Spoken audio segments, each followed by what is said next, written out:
యేసుక్రీస్తు నామమున మీకు అందరికీ నా వందనాలు తెలియజేస్తున్నాను. అందరు బాగున్నారా? ప్రియమైన దేవుని బిడ్డలారా,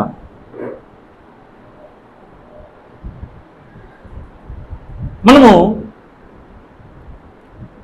మందిరానికి వస్తాం. కొన్నిసార్లు మనము బయట సభలకు వెళ్తూ ఉంటాం. కొన్ని వాక్యము టీవీల్లో కానీ రేడియోలో, ఇప్పుడు రేడియోలు లేవులే, టీవీల్లో వింటూ ఉంటాం. మనము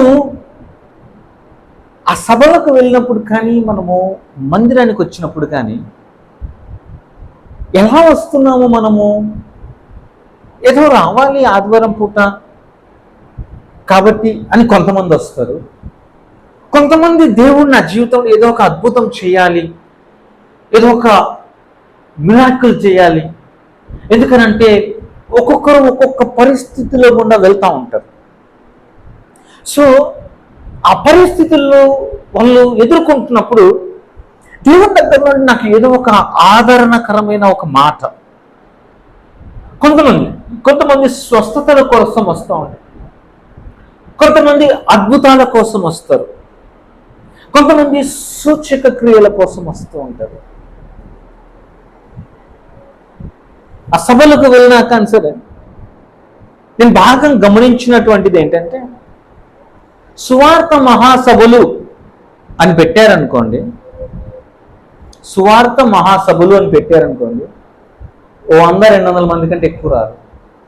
అదే స్వస్థత సువార్త కూడికలు అని పెట్టండి, ఎంతమంది వస్తారు? అవునా కాదు? ఎందుకని? Why? We all need miracles.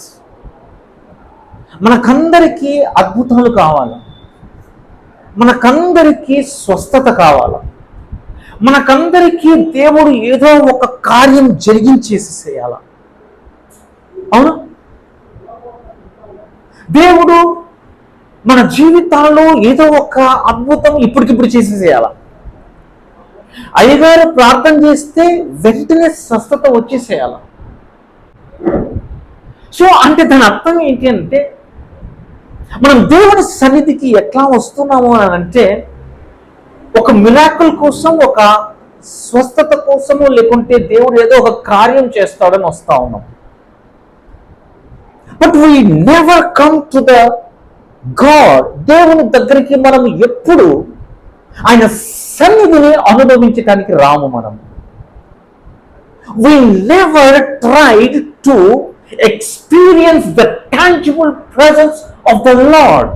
అంటే దేవుని యొక్క సన్నిధి యొక్క తాగుదల కొరకు మనం ఎప్పుడు రాము. we expect some, అంటే మనం దేవుని దగ్గర నుండి ఏదో పొందుకోవాలని వస్తాము తప్ప దేవుణ్ణి మనము అనుభవించాలి అని రాము. మనం టుడే మై ప్రేయర్, ఈ రోజున నా విన్నపం ఏంటంటే, మీరు దేవుని సన్నిధికి you come with some expectation. ఒక ఎక్స్పెక్టేషన్స్ తో మీరు దేవుని సన్నిధికి వస్తున్నారు. ఆ ఎక్స్పెక్టేషన్ ఏమై ఉండాలి అని అంటే, దేవా ఈ రోజున నన్ను దర్శించు నాయన. Lord, encounter me, Father. దేవా నన్ను ఎన్కౌంటర్ చేయి నాయన, నన్ను దర్శించు ప్రభువా. దేవా నీ యొక్క స్వరూప్యమును నాకు వివరించు ప్రభువా. పరిశుద్ధాత్మ తండ్రి, నాకు యేసయ్య అంటూ ఎవరో నాకు తెలియదు, కానీ నాకు యేసయ్య అంటూ ఎవరో నాకు వివరించు ప్రభువా. I want to know the God. I want to know Jesus. నేను యేసయ్యను తెలుసుకోవాలనుకుంటా ఉన్నా. నువ్వు ఎప్పుడైతే ఆ ఉద్దేశముతో నువ్వు దేవుని సన్నిధికి వస్తావో, నేను చెప్తున్నాను, మిరాకిల్స్ హ్యాపెన్స్ లైక్ దిస్. అద్భుతాలు చిటికలో జరిగిపోతాయి. ఎప్పుడో తెలుసా? దేవుని యొక్క సన్నిధి ఎప్పుడైతే అక్కడ నిలబడి ఉంటుందో, ఆ దేవుని సన్నిధిలో నువ్వు నిలబడి ఉంటావో, ఆ సన్నిధి యొక్క శక్తి ఏం చేస్తుందో తెలుసా? నీ జీవితమును ప్రభావితం చేస్తుంది. హల్లెలూయా, హల్లెలూయా. బట్ మనం ఏం చేస్తూ ఉంటామంటే, మనకి ఎప్పుడు చూసినా కానీ సరే మనకు రిజల్ట్స్ కావాలి మనకు. But we don't come to the source. మనకు మనకు రిజల్ట్ కావాలా, కానీ ఆ శక్తి ఎక్కడైతే ఉత్పత్తి అవుతుందో అక్కడికి మనం రాము. మోషే అన్ని అద్భుతాలు చేయటానికి గల కారణం ఏంటి? మోషే చేతి కర్రలో ఏమన్నా అద్భుతం ఉందా? But when he encounter the lord, దేవునితో ఒక్క సంధింపు జరిగినప్పుడు, ఒకే ఒక్క సంధింపు మోషేకి జరిగింది. ఆ మండుతున్న పొద దగ్గరికి వెళ్ళి మోషే నిలబడుకున్నాడు. అరే, పొద మండుతూ ఉంది, కానీ పొద కాలిపోవట్లేదంట. ఆ పొద మండుతా ఉంది, కానీ ఆ పొద కాలిపోవట్లేదు. ఇది ఏంటో చూద్దాము అని చెప్పి మోషే అక్కడికి వెళ్ళినప్పుడు దేవుడు మోషేను దర్శించాడు. That one encounter changed Moses. ఆ ఒక్క సంధింపు మోషే జీవితంలో మార్చేసేసింది, అవునా కాదా? That one tangible presence of the Lord, one encounter with the Lord. ఆ తర్వాత మోషే దేవుని యొక్క సన్నిధిని మోసుకొని పోతా ఉన్నాడు. మోషే ఎక్కడికి వెళ్ళినా దేవుని యొక్క సన్నిధి చేత నింపబడిన వాడే ఆయన వెళ్తా ఉన్నాడు. ఒకనొక సమయమున ఇశ్రాయేలులు చేసినటువంటి ఆ పాపమును బట్టి దేవుడు అంటాడు, నేను మీతో పాటు రానింకానని అంటాడు. నేను మీతో పాటు రాను మోషే, నేను అసలు వీళ్ళందరూ చంపేద్దాం అనుకుంటున్నాను మోషే. మోషే సాష్టాంగ నమస్కారం పడిపోతాడంట.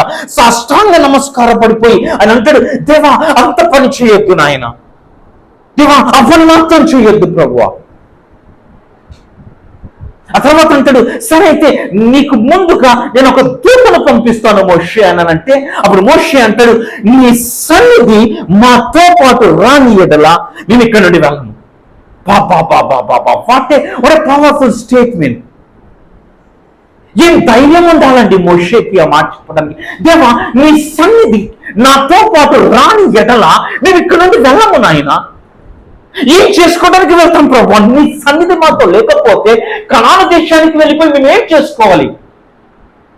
మాకు ఏముంది కనాను దేశంలో? మేము కట్టని ఇళ్ళలో ఉండటానిక, మేము నాటని పంట తినటానిక, పాలు పేరని ప్రవహించు ఆ దేశంలో మేము బతకటానిక? నీవు లేకపోతే ఆ దేశంలో మాకు ఏమి ఉన్నా సరే మాకేం వద్దునైనా, అది మాకు వద్దు ప్రభు. అది మనం ఏం కావాలి మోషే? నీ సన్నిధి మాత్రము నాతో పాటు కానీ, యువర్ ప్రెజెన్స్, నీ సన్నిధి నాతో పాటు రాని ప్రభువా. వికోశం చెప్పమంటారా? దేవుని సన్నిధి, దేవుని సన్నిధి, దేవుని సన్నిధి అని వాక్యంలో చదువుతూ ఉంటాం కదా మనము. దేవుని సన్నిధి అన్న మాటకు అర్థం ఏంటో తెలుసా? The presence of the lord. దేవుని సన్నిధి అంటే అర్థం ఏంటో తెలుసా? హీబ్రూ భాషలో ఏమని రాయబడిందో తెలుసా? దేవుని సన్నిధి అని అంటే పనా అని రాయబడింది. ఏమని రాయబడింది? పనా. పనా అంటే అర్థం ఏంటో తెలుసా? ముఖము అని అర్థం. పనా అంటే అర్థం ఏంటి? ముఖము, ద ఫేస్. అంటే దేవా నీ సన్నిధి మాతో పాటు రాని ప్రభువా అని అంటే, దేవా నీ ముఖమును మాతో పాటు రాని ప్రభువా అని అర్థము. హల్లెలూయా, హల్లెలూయా. దేవుని యొక్క సన్నిధిని నువ్వు ఎప్పుడైతే వెంబడిస్తావో, దేవుని యొక్క సన్నిధిని నువ్వు ఎప్పుడైతే అనుభవించటం ప్రారంభిస్తావో, నేను చెప్తున్నాను, I'm telling you, the miracles will take automatically. నువ్వు మిరకల్స్ కోసం వెళ్ళవసరం లేదు. ఆ అద్భుతం కోసం, ఈ అద్భుతం కోసం, ఆ స్వస్థత కోసం, దానికోసం, దీనికోసం, అక్కడ ఇక్కడ ఆ సేవకుల దగ్గర ఈ సేవకుల దగ్గరికి వెళ్ళిపోయి ఆ నూనె కోసము, ఆ కర్చీఫుల కోసము, ఆ చేపల కోసము. ఏదో కొత్తది వచ్చిందంట, ప్రార్థనా చేపలు అంట. తెలుసా చేపలు? మ్యాథ్స్ ప్రార్థనా చేపలు అంట. చేపనేనా అనేది? చాప మ్యాథ్స్, ప్రార్థనా మ్యాథ్స్ అంట. అన్నా అసలు ఒకప్పుడు ప్రార్థన అసలు చేసుకోలేకపోయేవాడిని అన్న. 5 నిమిషాలు 10 నిమిషాల కంటే ప్రార్థన చేసేవాడిని కాదన్నా, కానీ ఇప్పుడు గంటలు గంటలు చేసేస్తున్నాను. అవునా, ఏం జరిగింది? ఏం లేదన్న, ప్రార్థన చాప ఒకటి కొనుక్కున్నా, దానిపైన కూర్చుంటే ప్రార్థన గంటలు గంటలు చేస్తున్నాడంటే ఇటు. ఓరి తింగరోడా, చేపలేం లేదురా.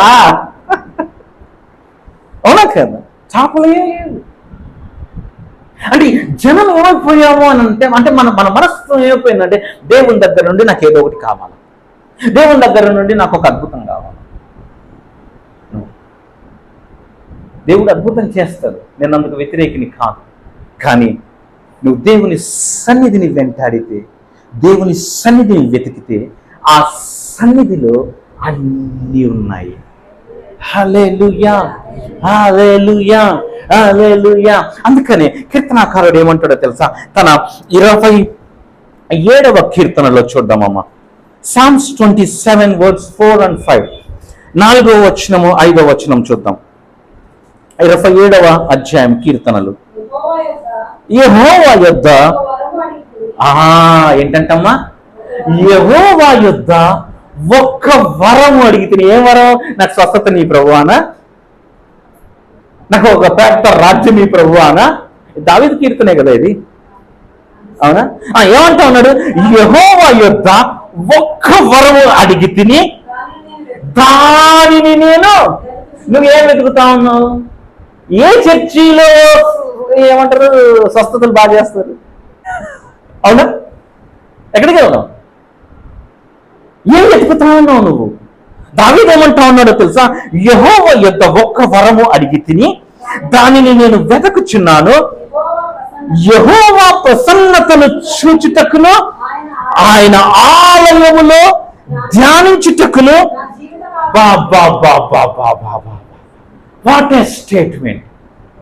ఏంటి దావీదు, ఏం మాట్లాడుతున్నావు దావీదు అంటే? దావీదు ఏమంటే, నేను ఒక్క వరం అడిగి తిని యెహోవాను, నేను దానిని ఆ వరమును నేను వెతకుచున్నాను. యెహోవా ప్రసన్నతను చూచుటకును ఆయన ఆలయములో ధ్యానించుటకును నా జీవిత కాలమంతయు నేను యెహోవా మందిరములో నివసింపగోరుచున్నాను. ఏంట వరం? ఏం కావాలంటే దావీదుకి? రాజ్యం కాదు కావాల్సింది దావీదుకి. ఏం కావాలి? రాజ్యం కాదు కావాల్సింది, ఆల్రెడీ రాజు అయిపోయాడు. కానీ దావీదు ఏమడుగుతున్నాడు తెలుసా? రాజు అయిపోయిన తర్వాత కూడా బహుశా ఆ కాన్వర్జేషన్ నేను ఇట్లా అనుకుంటాను. దావీదు, నాకొక్క వరం కావాలి ప్రభువా అని అంటే, దేవుడు వేసి వీడు మళ్ళీ ఏమో ఫిట్టింగ్ పెట్టేటట్టున్నాడు, ఆల్రెడీ ఇశ్రాయేల్కి నువ్వు రాజువే కదా, ఇంకేం కావాలి నీకు? ఒక్క వరం అడుగుతా ప్రభువా, చాలా కాలం నుండి వెతుకుతున్నాను ప్రభువా. ఏంటి దావీదు, ఏం కావాలి అంటే ఏమంటా ఉన్నాడు ఆయన? యెహోవా ప్రసన్నతను చూచుటకు. అంటే అర్థం ఏంటో తెలుసా? యెహోవా ప్రసన్నతను చూచుటకు అని అంటే, I want to seek the face of the lord. దేవుని ముఖమును నేను చూడాలనుకుంటా ఉన్నాను. ఎక్కడంతా? చూచుటకును ఆయన ఆలయములో ధ్యానించుటకును నా జీవిత కాలమంతయు ఒక్క రోజు కాదు, 2 రోజులు కాదు, 3 రోజులు కాదు, నా జీవిత కాలమంతా ఏంటంట? జీవిత కాలమంతా నేను యెహోవా మందిరములో నివసింపగోరుచున్నాను. నిన్న సాయంత్రం నేను ఈ మాట చదువుతా ఉన్నప్పుడు నాకు అనిపించింది, నేను ధ్యానం చేస్తూ ఉన్నప్పుడు అనిపించింది, ఆ రోడ్లో వెళ్తా ఉంటే దేవుడు నాతో మాట్లాడుతూ అన్నాడు, నా కుమారుడా, ఏ రోజన్నా సరే నా ఆలయము పట్ల నీవు అశ్రద్ధ కలిగి ఉన్నావా? మీకు అర్థం కాలే. దేవుని ఆలయం పట్ల నీకు శ్రద్ధ ఉందా? సరే, ఇట్లా మాట్లాడతాను, మన భాషలో మాట్లాడుకుందాం. ఇట్లా మాట్లాడు. ఏ రోజన్నా దేవుని మందిరపు బాగోగులు చూసావా?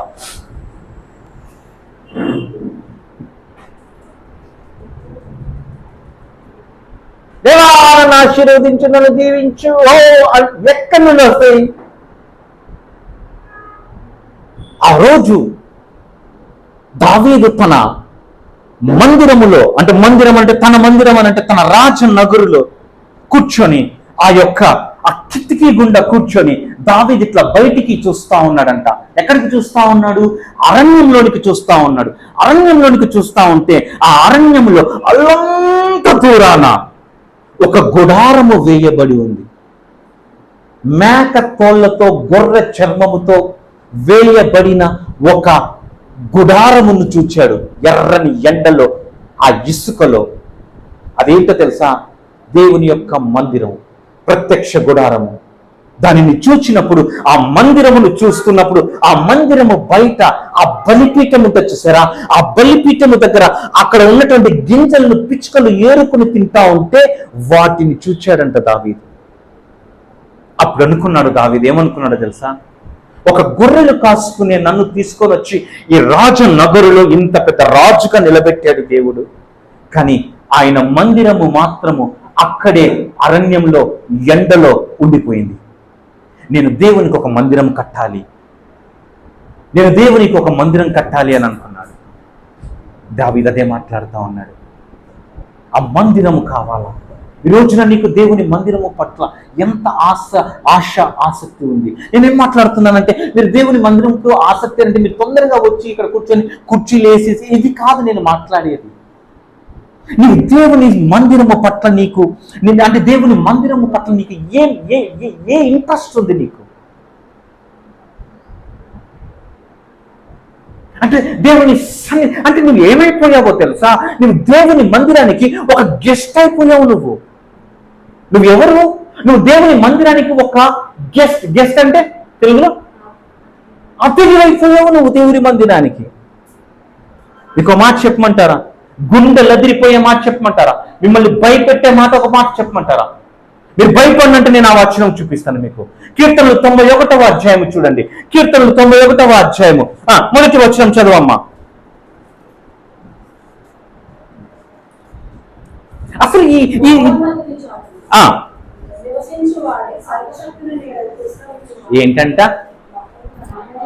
ఏంటంట మళ్ళీ చదవండి. మహోన్నతుని చాటున అతిథిగా వచ్చువాడు. అంతేనా? మహోన్నతుని చాటున గెస్ట్ గా ఉండువాడు అని ఉందా? ఏమనుంది? నివసించువాడు. నువ్వు దేవుని ఆలయంలో నువ్వు నివసించటం మొదలు పెడితే ఆయన ఏమంటా ఉన్నాడు? నివసించువాడే సర్వశక్తుని నీడన విశ్రమించు. నాకు అన్ని కావాలి, ఆశీర్వాదాలు కావాలి, నాకు అన్ని కావాలి, అవి కావాలి, ఇవి కావాలి, ఇవి కావాలి. Oh very good. But what about my temple? నీవు నా మహోన్నతుని చాటున నీవు నా సన్నిధిలో నీవు నివసిస్తున్నావా, లేకపోతే వచ్చిపోతూ ఉన్నావా అంటా ఉన్నాడు దేవుడు. నువ్వు వచ్చిపోయేవాడికి వచ్చే బహుమానాలే ఉంటాయి. నువ్వు నివసించువాడవైతే, అవునా? అంతే కదా? నువ్వు నివసించువాడు. ఎందుకు నివసించాలి దేవుని యొక్క సన్నిధిలో? నా ప్రశ్న ఈ రోజున, ఏ బిగ్ క్వశ్చన్. ఈ రోజున దేవుని యొక్క సన్నిధిలో ఎందుకు నివసించాలి మనము అంటే, మళ్ళీ ఒకసారి వచ్చేసేయండి 27వ కీర్తనలోనికి వచ్చేసేయండి.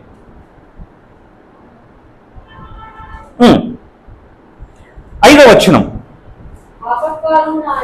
ఆపత్కాలమున ఆయన తన పర్ణశాలలో నన్ను దాచును. హల్లెలూయా. మీకు అర్థమవుతుందా? ఆపత్కాలమున ఆయన తన పర్ణశాలలో నన్ను దాచును, తన గుడారపు మాటున నన్ను దాచును. ఈ మాటలు చదువుతా ఉంటే నాకేమర్థం అవుతా ఉందో తెలుసా? ఈ మాటలు చదువుతా ఉంటే నాకు ఏం గుర్తొచ్చిందో తెలుసా? ఈ మాటలు చదువుతా ఉంటే నాకేమనిపించిందో తెలుసా? ఈ మాటలు ఎలాగో ఉన్నాయంటే, నా కుమారుడా నీవు నేను ఇచ్చే దేశములకు నీవు వెళ్ళిన తర్వాత అక్కడ లేవీయులకు స్వాస్యము లేదు. హలో, జాగ్రత్తగా వినండి అమ్మా. నేను ఇప్పుడు టేకాఫ్ చేస్తున్నాను, ఇప్పుడు వెళ్తున్నాను అసలైన వాక్యంలోనికి. ఓకేనా? జాగ్రత్తగా వినండి. చూడండి, ఆయన ఏమంటా ఉన్నాడంటే, యెహోషువ నేను ఇవ్వబోయేటటువంటి ఆ కనాను దేశం ఏదైతే ఉందో, ఆ కనాను దేశంలో మీరు నివసించటానికి మిమ్మల్ని పంపిస్తున్నాను కదా. అక్కడికి మీరు వెళ్ళినప్పుడు లేవీయులకు స్వాస్థ్యము లేదు. మీరు పంచుకోండి, భూమి అంతా మీరు పంచుకోండి. ఇదిగో రూబేను నువ్వు తీసుకో, ఇదిగో యూదా నువ్వు తీసుకో, ఇదిగో సిమియోను నువ్వు తీసుకో, మనష్య నువ్వు తీసుకో, ఎఫ్రాయిము నువ్వు తీసుకో. మొత్తం 12 మందికి భూమిని అంతా పంచిపెట్టిన తర్వాత ఆయన ఏమంటా ఉన్నాడు తెలుసా? లేవీయులకు స్వాస్థ్యము లేదు కనాను దేశంలో అన్నాడు. లేవీయులకు కనాను దేశంలో స్వాస్థ్యము లేదు అంటే ఏం చేద్దామనుకుంటున్నాడు లేవీయులు అంటే, లేవీయుల్ని ఒక ప్రాంతానికి మాత్రమే ఆయన వాళ్ళని పరిమితి చేయాలని అనుకోవట్లేదు. మరి ఏం చేద్దామనుకుంటున్నాడు? మరి లేవీయులు ఎక్కడ బతకాలా? లేవీయులు ఎక్కడ ఉండాలా? అవునా? లేవీయులు ఎక్కడ ఉండాలా అంటే, ఇప్పుడు దేవుడు ఏమంటా ఉన్నాడో తెలుసా? కానీ ఆ కనాను దేశములో లేవీయుల కోసము 48 పట్టణాలు ఇవ్వండి అని అన్నాడు. జాగ్రత్తగా వినండి అమ్మా. లేవీయులకి స్వాస్థ్యం లేదు. కనాను దేశంలో గజం భూమి కూడా లేదు వాళ్ళకి. గజం భూమి కూడా లేదు కనాను దేశంలో లేవీయులకి. కానీ ఏమంటా ఉన్నాడంటే, కానీ లేవీయులకు 48 పట్టణాలు ఇవ్వండి అని అన్నాడు. ఎన్ని పట్టణాలు? 48 పట్టణాలు. ఎవరికి? లేవీయులకి. ఇప్పుడు ఏమంటా ఉన్నాడంటే, సరే లేవీయులకి 48 పట్టణాలు ఇచ్చారు కదా, ఈ 48 పట్టణాలలో 6 పట్టణాలను, అమ్మ జాగ్రత్తగా వినండి, 48 పట్టణాలలో 6 పట్టణాలను ప్రత్యేకించండి అని అన్నాడు. 6 పట్టణాలు ఏం చేయాలంట? ప్రత్యేకించండి. ఎందుకు ప్రభు అంటే, వాటిని నేను ఆశ్రయపురములుగా వాటిని కేటాయించండి అని అన్నాడు. ఏంటంట? The city of refuge. అవి ఏంటంట? ఆశ్రయపురములు. ఎన్ని? 6 పట్టణాలను. ఎవరు? లేవీయులు ఉండేటటువంటి పట్టణాలు 6 పట్టణాలు. చూస్తారా? చెప్పుకుంటూ వెళ్ళిపోమంటారా? లేఖనాలు చూస్తారా? రండి అయితే. ఓకే, చెప్పుకుంటూ పోనా? అంటే ఉన్నది చెప్తానుగా, నేను చెప్పానుగా, టైం వేస్ట్ అయిపోయి అందుకని. సో ఇప్పుడు 48 పట్టణాలలో 6 పట్టణాలని ఆశ్రయపురములు అని అన్నాడు దేవుడు. అవునా? అసలు ఎందుకని ఆశ్రయపురములు పెట్టాడు? మనకు రావాల. ఆశ్రయదుర్గమా. అవునా? ఆశ్రయపురములు ఏంటి తెలుసా? ఆశ్రయ దుర్గములు. దుర్గము అంటే కోట. ఓకే, ఇక్కడ వరకు మీకు అర్థమైంది కదా? ఓకే, ఇప్పుడు ఏమంటా ఉన్నాడంటే, ఈ 6 ఆశ్రయపురములను మీరు పెట్టండి. ఆశ్రయపురములు ఎందుకు ప్రభువా అంటే, అవి లేవీయులు నివసించటానికి. బాగుంది ప్రభువా. ఆశ్రయపురములు 6ని ఎందుకు నేను ప్రత్యేకించమన్నానంటే, సపోజ్ ఉదాహరణకి మీలలో మీకు ఏవో గొడవలు వచ్చాయి. ఒకరినోడు కొట్టుకున్నారు. మీరు కాదండో మళ్ళీ కొట్టుకున్నారు బయటికి వెళ్ళాక. మీలో అంటే ఇశ్రాయేలీలో గొడవలు వచ్చినప్పుడు ఒకరినొకరు కొట్టుకున్నారని, పొరపాటున ఒకరిని చంపేశాడు అనుకుందాం. ఏంటి? పొరపాటున ఒకరిని చంపేశాడు అనుకుందాం. చంపేసిన తర్వాత ధర్మశాస్త్ర ప్రకారం, అంటే మొజాయిక్ లా అంటారు, మోషే ధర్మశాస్త్ర ప్రకారం ఏం చేయాలా? పంటికి పన్ను, కంటికి కన్ను, ప్రాణానికి ప్రాణం. అవునా? నేను చెప్పాను అనుకుంటా, మీకు నాకు చెప్పినట్టు గుర్తు. వాళ్ళు నిబంధన చేసుకునేటప్పుడు, అవునా, ఈ వ్యక్తికి వెనక ఉంటారు చూసారా, అంటే తన చుట్టాలు కానీ, తన బంధువులు కానీ, తన సంతానం కానీ ఎవరైనా ఉంటారు కదా, వాళ్ళు ఆ వ్యక్తి పైన ఏం చేయాలా? ప్రతీకారం తీర్చుకోవాలా. ఇది వాళ్ళ చట్టం, వాళ్ళ ధర్మశాస్త్రం. మోషే ఇచ్చిన ధర్మశాస్త్రం చెప్పేది అదే. ఏమని? వాళ్ళ పైన ప్రతీకారం తీర్చుకోవాలి. అంటే ఇప్పుడు ఆ వ్యక్తి ఇతన్ని చంపేశాడు కదా, ఇతని బంధువు కానీ, ఇతని అన్న కానీ, తమ్ముడు కానీ చంపిన వాడిని వెళ్ళి చంపాలా వాస్తవానికి. కాబట్టి దేవుడు ఏమన్నాడంటే, వాడు కావాలని చంపలేదు కదా, పొరపాటును చంపేశాడు కదా, కాబట్టి ఇప్పుడు ఏం చేస్తాడు అని అంటే, ఆ చంపిన వాడు ఏం చేయాలా? పరిగెత్తుకుంటూ వెళ్ళి ఆ ఆశ్రయపురంలోనికి వెళ్ళిపోవాలా. మీకు అర్థం అవ్వట్లేదు నేను చెప్పేది. అది కూడా ఎలా పెట్టమన్నాడు తెలుసా? ఈ 6 పట్టణాలను కూడా ఎలా పెట్టమన్నాడో తెలుసా? దేవుడు ఇలాగా పెట్టమన్నాడు. ఇవి ఎట్లా ఉండాలి అనంటే, ఆ వ్యక్తి చంపిన వ్యక్తి ఒక్క రోజు లోపల, అంటే ఒక్క రోజు ప్రయాణము చేసేంత లోపల ఆ ఊర్లోకి వెళ్ళిపోవాలా, ఆ పట్టణంలోనికి వెళ్ళిపోవాలంటే అంత దగ్గర ఉండాలా. అంటే వీడు ఎక్కడో చంపిన తర్వాత ఎక్కడికో పోవడానికి ఒక వారం రోజులు జర్నీ పట్టకూడదు. పొద్దున వెళ్ళైతే సాయంత్రానికి ఆశ్రయపురం దగ్గర ఉండాలన్నమాట. మీకు అర్థమవుతుందా? ఆ ఆశ్రయపురంలోనికి వీడు పరిగెత్తినప్పుడు, ఆ ఆశ్రయపురంలోనికి, ఇప్పుడు ఉదాహరణకి ఆ వ్యక్తి చంపేసిన తర్వాత ఆ వ్యక్తి పారిపోయి ఆ ఆశ్రయపురం దగ్గరికి నిలబడుకొని ఆ ఆశ్రయపురంలోకి పారిపోయాడు అనుకున్నాం. ఆ పట్టణంలోనికి వెళ్ళిపోయిన తర్వాత అతన్ని చంపటానికి వస్తాడు చూసావా? ఆ చంపటానికి వచ్చిన వ్యక్తి ఆ ఆశ్రయపురం లోపలికి వెళ్ళిపోయి అతన్ని చంపడానికి వీల్లేదు. ఆశ్రయపురంలోనికి వెళ్ళి చంపటానికి వీలు లేదు. ఎందుకు అనంటే ఆ ఆశ్రయపురములో ప్రధాన యాజకుడు ఉంటాడు. అందుకే వాటిని ఏమన్నాడంటే ఆశ్రయపురములు అంటే ఆశ్రయం ఇచ్చేటటువంటి పట్టణాలు అవి. నువ్వు తప్పు చేసి నువ్వు బయట ఉంటే నీ శత్రువు నిన్ను చంపే ప్రమాదం ఉంది కాబట్టి నువ్వు వెంటనే ఎక్కడికి పరిగెత్తుకుంటూ రావాలా? నువ్వు ఆశ్రయపురములోనికి రావాలా. అమ్మా, ఇప్పుడు మీకు ఇదంతా వింటా ఉంటే మీకు ఏం గుర్తొస్తా ఉంది? మీరు లోకములో ఉంటే, మీరు పాపములో ఉంటే సాతానుడు ఏదో ఒక రోజున వాడు మిమ్మల్ని పట్టుకొని మిమ్మల్ని తీస్తాడు. మీరు పాపం చేసిన తర్వాత దర్జాగా ఏం చేసుకుంటా రారా అన్నామనుకో, ఉదాహరణకి ఆడొచ్చి తోడు తీస్తాడు. మీరు ఎవరు? సాతానుడు గాడొచ్చి. మరి ఏం చేయాలా? నువ్వు అక్కడ ఉండమాక. నువ్వు మరి ఏం చేయాలా? పద ఆశ్రయపురంలోనికి. ఈ రోజున దేవుడు ఏమంటా ఉన్నాడు కదా, నేను ఆశ్రయపురములు నేనే అంటా ఉన్నాడు ఆయన.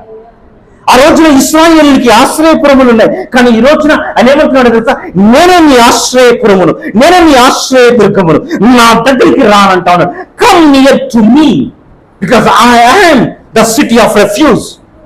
నేను ఆశ్రయపురమును అని అంటూ ఉన్నాడు. ఎందుకు ప్రభువా అనంటే అక్కడ ఎవరున్నారు? ఆశ్రయపురములో అతన్ని కాపాడటానికి ఎవరున్నారు అనంటే ఆశ్రయపురములో ఆ హంతకుడికి న్యాయం తీర్చటానికి, తన ప్రాణమును కాపాడటానికి నిలబడినటువంటి వ్యక్తి ఎవరు అనంటే ప్రధాన యాజకుడు. ఆ ప్రధాన యాజకుడు ఆశ్రయపురములో బతికినంత కాలము వాడిని ఎవడేం చేయలేడు. మీరు కావాలంటే మీకు ఆ రెఫరెన్స్లు ఇస్తాను, మీరు రాసుకోండి, చూడండి ఒకసారి. ఊరికే రెఫరెన్స్లు రాసుకోండి అంతే మీకు, ఓకేనా? ఎక్సోడస్, నిర్గమాకాండము 21వ అధ్యాయం 14వ వచనం చూస్తారా ఒకసారి? లేకుంటే 21:14, నిర్గమాకాండం 21:14. టక టక టక తీసేసేయాల, టైం లేదు. అయితే ఒకడు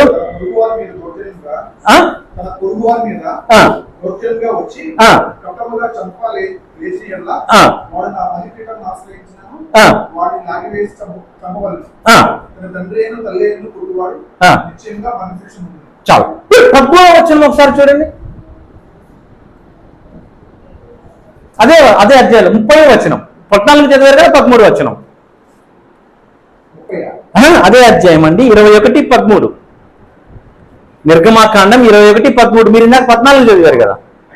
అయితే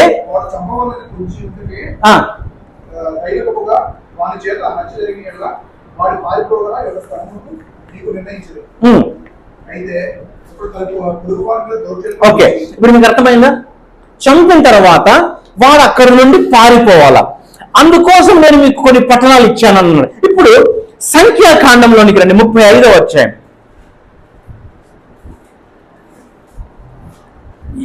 19వ వచనం నుండి చూడండి. సంఖ్యాకాండం 35, 19వ వచనం.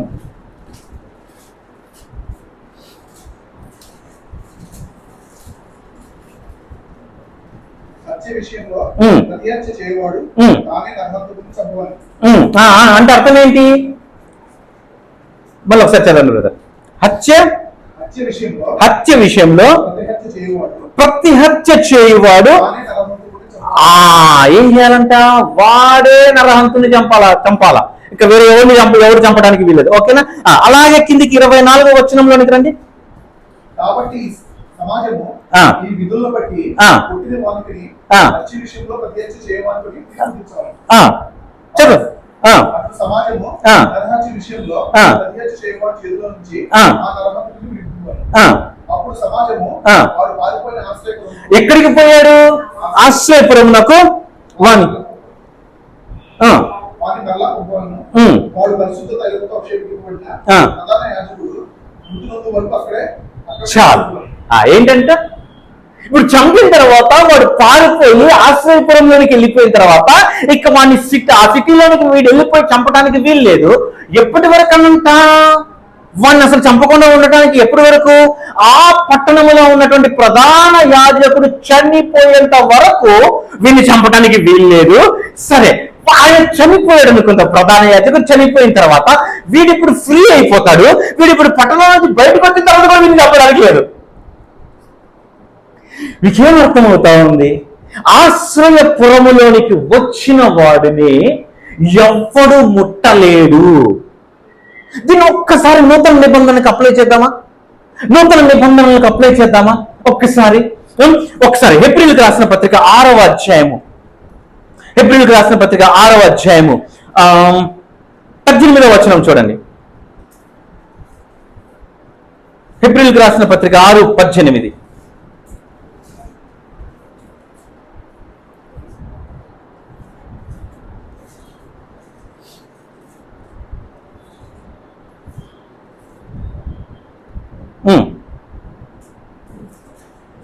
పదిహేడు 18 నుంచి.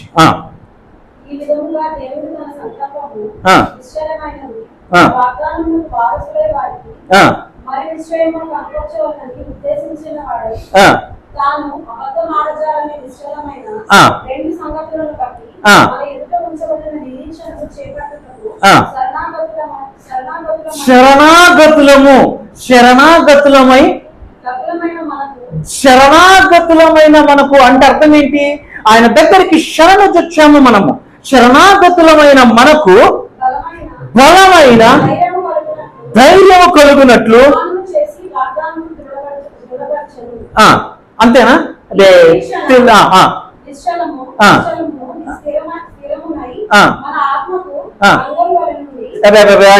తెలుగులో ఏం వాళ్ళు read it in English Bible, ఓకేనా?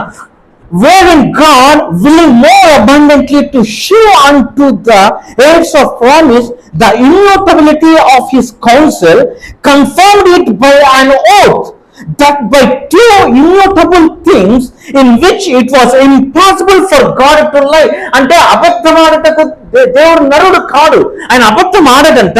అంటే ఏమంటున్నాడంటే we might have a strong consolation, we might have a strong consolation who have fled for refuge, who had fled for refuge to lay hold upon the hope set before us. అని అంటే మనకు నిరీక్షణ కలుగునట్లుగా మనము శరణాగతులమయ్యాము కదా. శరణాగతులమైన మనకు ఆయన ఆశ్రయపురమునందు మనకు ఒక వాగ్దానం ఉంది. ఏమనంటే నేను నిన్ను రక్షిస్తాను, నేను నిన్ను ప్రొటెక్ట్ చేస్తాను అన్నటువంటి ఒక వాగ్దానము మనకి ఇవ్వబడింది. ఎవరి చేత? యేసయ్య చేత.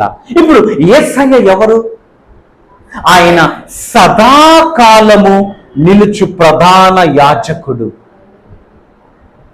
ఆయన సదాకాలము నిలుచు ప్రధాన యాజకుడు, ద హై ప్రీస్ట్. యేసయ్య ఎవరండి?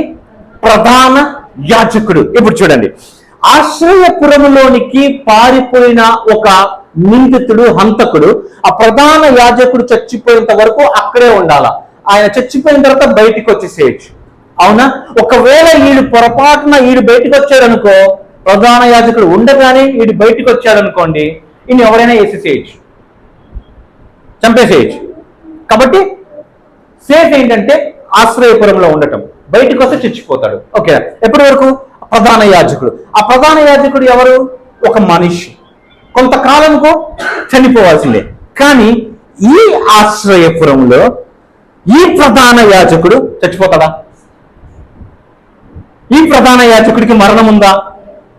అంటే ఇప్పుడు నువ్వు ఎక్కడికి వచ్చావు? నువ్వు ఎవని సన్నిధికి వచ్చావు? నువ్వు సదాకాలము నివసించు ప్రధాన యాజకుడి దగ్గర నువ్వు శరణు జొచ్చావు. ఆయన బలిపీఠము దగ్గరికి నీవు వచ్చినప్పుడు, ఆయన కృపా సింహాసనము దగ్గరికి నువ్వు వచ్చినప్పుడు ఆయన నీకు ఒక ధైర్యమునిస్తా ఉన్నాడు. ఏంటి ఆ ధైర్యమో తెలుసా? నిన్ను ఎవ్వడూ ముట్టలేడు అని. ప్రియమైన దేవుని బిడ్డలారా, నా మాట చాలా జాగ్రత్తగా ఆలకించండి. రక్షణ పొందిన నీవు ఎక్కడికి వచ్చినట్లు తెలుసా? నువ్వు ఆయనను ఆశ్రయపురముగా చేసుకున్న వాడివి. నువ్వు ఆయన ఆశ్రయపురములో నువ్వు నివసించుచున్నంత కాలము సాతానుడు నిన్ను తాకలేడు. అందుకే నేనేమంటా ఉన్నాడంటే, the devil does not have any legal right to give the sickness in to you. అంటే సాతానుడికి ఏ లీగల్ రైట్ అంటే చట్టబద్ధమైన అధికారం లేదు వానికి నీకు రోగమును ఇవ్వటానికి. నిన్ను పేదరికంలో నెట్టివేయటానికి వాడికి చట్టబద్ధమైన అధికారం లేదు వానికి. మరి ఎట్లా వస్తాడంటే వాడు చట్ట వ్యతిరేకంగా వస్తాడు. వాడు నీకు అనారోగ్యం కలిగింది, రక్షణ పొందిన తర్వాత కూడా నీకెందుకు అనారోగ్యం వచ్చింది, రక్షణ పొందిన తర్వాత కూడా నువ్వు ఎందుకు ఇంకా అదే పేదరికంలో ఉన్నావు, రక్షణ పొందిన తర్వాత కూడా నువ్వు ఎందుకు అవే అవమానాలు పడతావు, అదే బాధలో నువ్వు ఎందుకుంటున్నావు అంటే కారణం ఏంటంటే నువ్వు ఆయన ఆశ్రయపురములో నువ్వు నివసించట్లేదు. అస్తమానము ఇంట్లో పిల్లల్ని పెట్టి వెళ్ళామనుకోని ఏం చెప్తారు వాళ్ళు? ఉంటారా ఇంట్లో పిల్లలు ఉంటారా? అవునా? బయటికి వెళ్ళి లోపలికి వచ్చి, అవునా? నువ్వేం చేస్తా ఉన్నావు అంటే అదే చేస్తా ఉన్నావు. సాతానుడికి నీ పైన ఎప్పుడు అధికారం వస్తుందో తెలుసా? ఆ ఆశ్రయపురపు గుమ్మము దాటి బయటికి వచ్చినప్పుడే. నువ్వు దేవుని సన్నిధిని వదిలిపెట్టి ఇట్లా బయటికి వచ్చిన తర్వాత ఫుట్బాల్ ఆడతాడు నీతోనా, ఫుట్బాల్ ఆడుకుంటాడు నీ జీవితంతోనా. తట్టుకోలేవు దాన్ని, నువ్వు భరించలేవు. నువ్వు వెంటనే పరిగెత్తుకుంటూ మళ్ళీ ఎక్కడికి వెళ్ళాలా? నువ్వు ఆయన ఆశ్రయపురములోనికి వెళ్ళు. ఆయన ఏమంటున్నాడో తెలుసా? మహోన్నతుని చాటున నివసించేవాడు, సర్వశక్తుని నీడన విశ్రమించేవాడు. ఆ రోజున శిష్యులు ఆ దోణిలో వెళ్తా ఉన్నారు. రాత్రంతా శ్రమ పడ్డారంట, రాత్రంతా శ్రమ పడ్డారు. కానీ వాళ్ళకు ఒక్క చేప కూడా దొరకలేదు, ఒక్క చేప కూడా దొరకలేదు వాళ్ళకి. ఆ రోజున యేసు ప్రభు వారు ఆ పేతురు దోణ ఎక్కి కూర్చున్నాడు. ఆ రోజున ప్రసంగం అంతా అయిపోయిన తర్వాత పేతురుతో అంటా ఉన్నాడు, పడవను లోతుకు పోని పేతురు, పడవను లోతుకు పోని పేతురు అని అంటే పేతురు ఏమంటా ఉన్నాడు?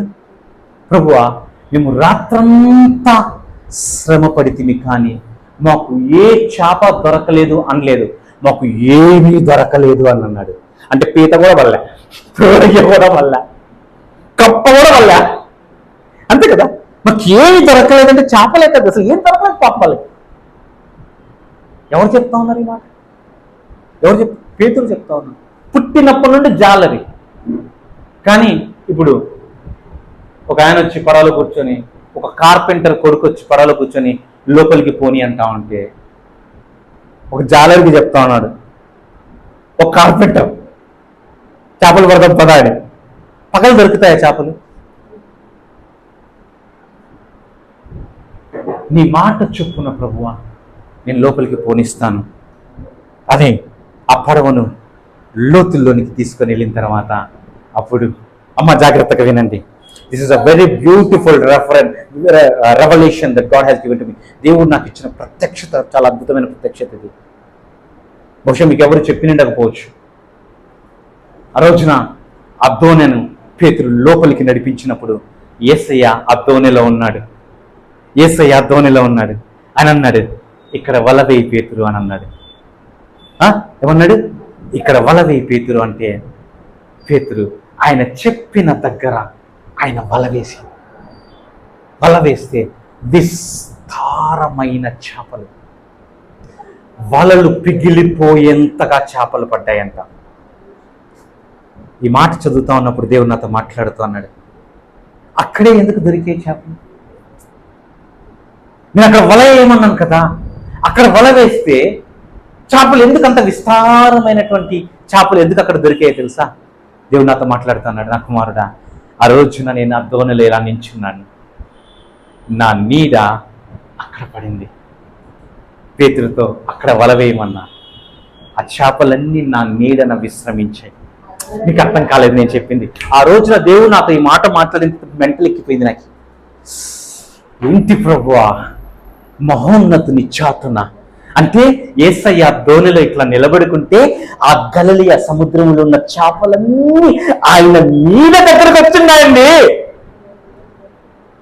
ఆయన నీడన వచ్చినాయి. ఎందుకంటే ఆ సర్వ సృష్టికర్త అక్కడ దోణిలో నించొనుంటే ఆ గలిలయ సముద్రంలో చేపలన్నీ ఆయన వెనకల ఆయన నీడలో వచ్చి ఇలా నివాసం చేస్తా ఉంటే యేసయ్య అన్నాడు, పేతురు ఇక్కడే పేతురు వల అంటే. పేతురు వల వేయగానే విస్తారమైన చేపలు. ప్రేమ దేవుని బిడ్డలారా, నీవు దేవుని యొక్క దేవుని యొక్క నీడన నీవు విశ్రమిస్తే, అంటే దేవుని యొక్క నీడన ఆయన యొక్క సన్నిధిలో నీవు గడపగలిగితే దేవుడు నీ వాళ్ళు పిగిలిపోయేంత సమృద్ధిని దేవుడు నీకు ఇస్తాడు. దేవుడు నీ గిన్నెను నింపడు. దేవుడు నీవు అడిగితే నీ గిన్నెను నింపడు. మరి ఏం చేస్తాడు? నీ గిన్నె నిండి పొర్లేటట్లు చేస్తాడు. You will be blessed like that with an abundance of the prosperity. విస్తారమైన, అవునా, ఏంటి ఈ సంవత్సరం దేవుడు మనకి ఇచ్చిన వాగ్దానం? విస్తారమైన వర్షము వచ్చునట్లు దాని పుట్టుచున్నది. The sound of an abundance rain. ఈ రోజున నువ్వు వింటా ఉన్న ప్రతి ఒక్క మాట దేవుడు నీ జీవితంలో కార్యములు జరిగించాలని చూస్తా ఉన్నాడు. దేవుడు నిన్ను అభివృద్ధి మామూలుగా ఆశామాషిగా నేను ఆశీర్వదించాలనుకోవట్లేదు. God wants to bless you abundantly.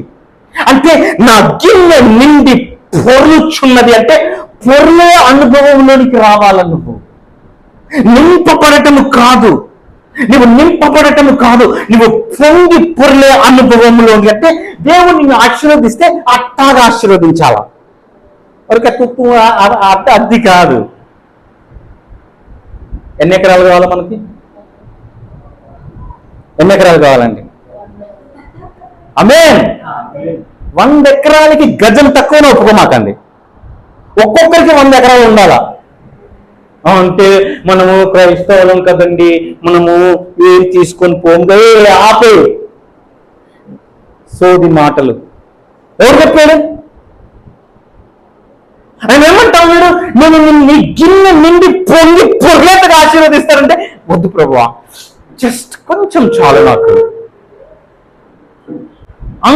అంతేనా? దేవుడు అట్లాగా దేవుడు ఆశీర్వదిస్తే అలాగుంటుందండి. మనుషులు నిన్ను ఆశీర్వదిస్తే నేను చెప్పినట్లుగా గిన్నె నిండుగా ఉంటుంది. కానీ దేవుడు నిన్ను ఆశీర్వదిస్తే అది పొంగి పొర్లే తత్వంలో ఉంటుంది. హల్లెలూయా, హల్లెలూయా. వచ్చేద్దామా మళ్ళీ కీర్తనలు 27వ అధ్యాయం. అయిపోయింది, నేను చెప్పేసేసాను, అయిపోయింది. ఇది ఒక్క వచనం చెప్పేసి ముగిస్తాను నేను. 27 కీర్తనలు 27 5వ వచనం.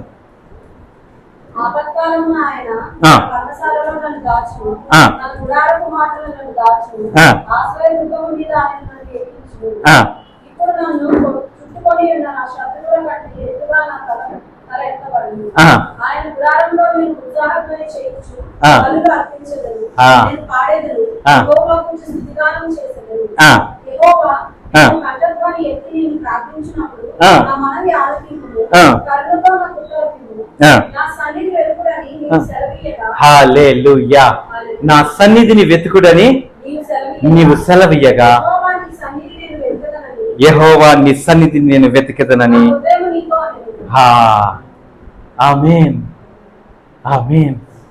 ఆయన సన్నిధిలో నిత్య సుఖములు కలవు.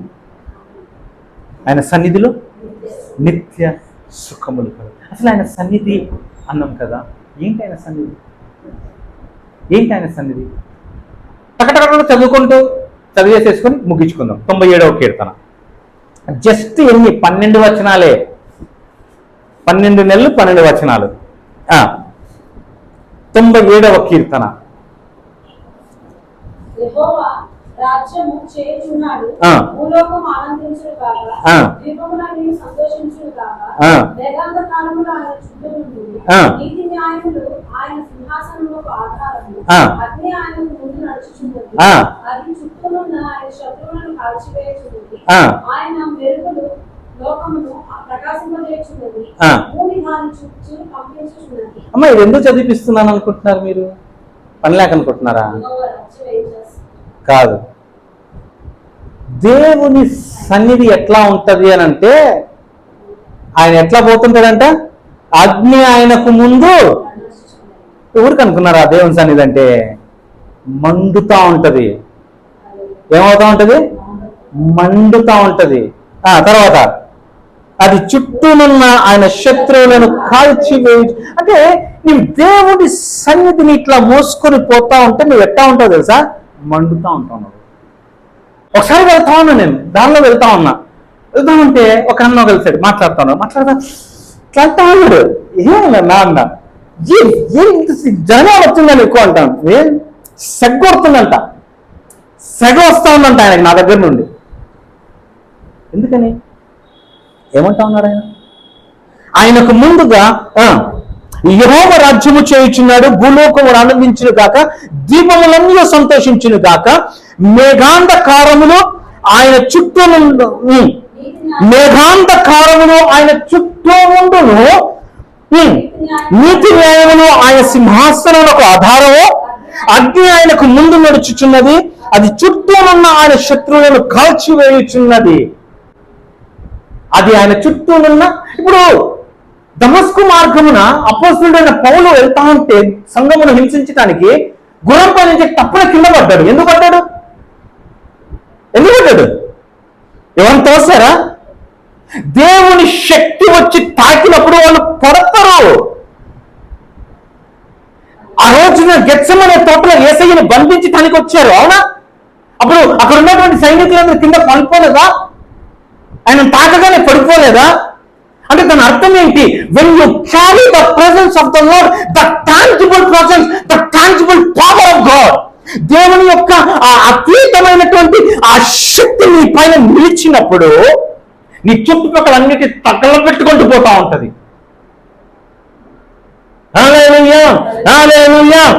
ఆయన మెరుపులు లోకమును ప్రకాశింపచేయుచున్నది, భూమి దాన్ని చూసి కంపించుచున్నది.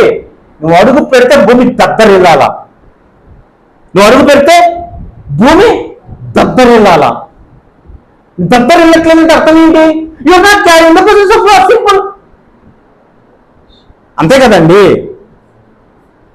మన ఇంట్లో కరెంట్ ఉందనుకోండి, ఎవడు పట్టుకున్నా షాక్ కొట్టింది, ఎవడు పట్టుకున్నా ఎగిరి పడతాడు. అంతేగాని నేను పట్టుకుంటే కొట్టదు అంటే కుదరదు. అది నీ పైన కూడా దేవుని యొక్క సన్నిధి ఆ విధంగా ఉన్నప్పుడు నీవు అంత ప్రభావితం చేయగలుగుతావు.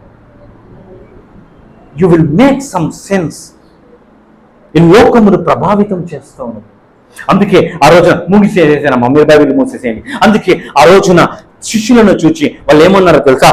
భూమిని తలకిందులు చేయువారు ఇక్కడికి, భూమిని తలకిందులు చేయువారు ఇక్కడికి కూడా వచ్చి. ఎక్కడి నుండి పొందుకుంటాం? ఎక్కడుంది ఆ పవర్ స్టేషన్? ఆ పవర్ స్టేషన్ ఎక్కడుంది? దేవుని యొక్క ఆ పవర్ని నువ్వు ఏ విధంగా రిసీవ్ చేసుకుంటావు అని అంటే ఆయన ఏమంటా ఉన్నాడు తెలుసా? నా సన్నిధి, మై ప్రెసెన్స్ ఎక్కడుందంట? నా ఆలయములో ఉన్నది. ఎక్కడుంది? ఆయన ఆలయములో ఆయన సన్నిధి ఉంది. మీకు ఇంకో మాట చెప్పంటారా? ఇప్పుడు ఆయన సన్నిధి ఆయన ఆలయములోనే కాదు, ఆయన ఏమంటున్నాడు తెలుసా? నీవే నా ఆలయమును, నేను నీలో ఉంటా అంటాను. ఆయన ఆలయములో ఉంటేనే. కాబట్టి సినాయి పర్వతం పైన దేవుని సన్నిధి దిగొచ్చినప్పుడు అక్కడ మేకపిల్ల వెళ్ళినా మేకపిల్ల చచ్చిపోయేది, అవునా కదా? తగలబడిపోయేది. ఆ కొండని ఇట్లా తాకితే చాలా, కొండ అంచునట్టు తాకితే చాలా తగలబడిపోయారు. అక్కడికక్కడ స్పాట్ బెడ్, అవునా?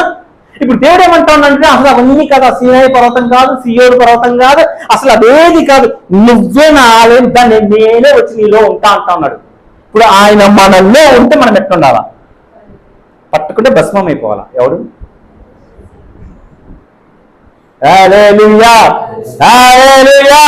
అరియాల్ బ్లెస్ టుడే. ఆశీర్వదింపబడ్డారా? దేవుడు మీతో మాట్లాడారా? పోయి అట్టా బతకండి. ఆడికి ఈడికి సలాంలు కొట్టుకుంటా, ఆడన్నాడు ఈడన్నాడు, అక్క బిట్ట వద్దు. అవి ఏమనుకున్నా పర్లేదు, అందరూ నన్ను అంటారు, అంతా అనుకున్నారు, ఏం పర్వాలేదు. నాలో ఉన్నవాడు లోకంలో ఉన్నవాని కంటే గొప్పవాడు. అందరూ లేచి నుంచి ప్రార్థన చేసుకొని ముగించుకున్నాం.